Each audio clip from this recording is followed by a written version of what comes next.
this is Jake, and if you don't know yet, I love cars, but I'm new to the detailing world, and I am on a mission to learn all things detailing. Today, I'm getting ready to polish my car. Never polished anything in my life, and we're about to do clay in prep for that. Something that's intimidating to me, but it's not a big deal, right, Zach? No, super easy. Jake was thinking it's going to be like an hour-long process. I was like, it's going to take like 5 minutes.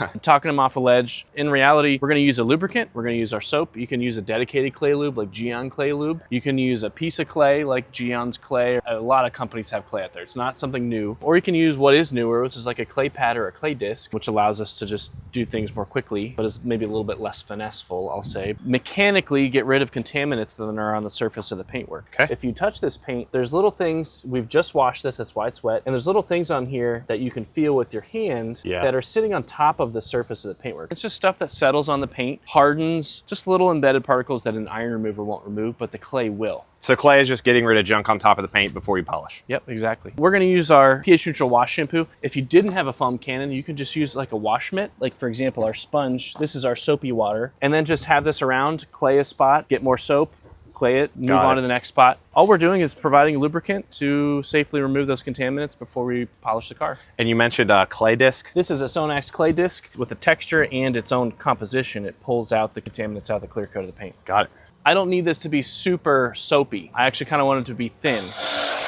That's all you need. And I'm just gonna hold this with one hand. I'm just gonna go back and forth lightly. You can feel it as it is removing that debris from the clear coat. It gets much slicker, and that's what you want to feel, and that's how you know it's working. So I'm not applying any downward pressure. I'm just holding on to the clay disc.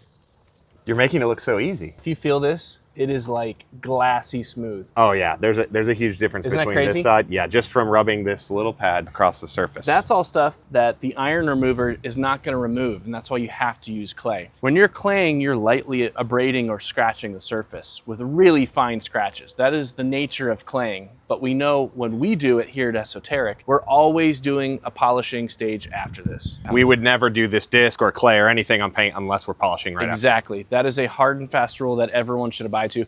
If you hear a detailer or some detailing company recommending claying the car and then just putting something topical on top of it, that is a recipe for disaster. We never want to do that. You want to do this other half? Yeah, let me try a hand at it. All right, throwing some lubricant on the hood. We already got this side done. You were just doing back and forth, right? Yep, just back and forth. And I wouldn't normally recommend doing this in direct sunlight like this, but it's not that hot out right now, and we're doing it pretty quickly. That's pretty much it. And then we're just gonna rinse off. And now we'll rinse. There you have it, guys. If I can do it, so can you. We have everything you need to clay your car at esotericcarcare.com.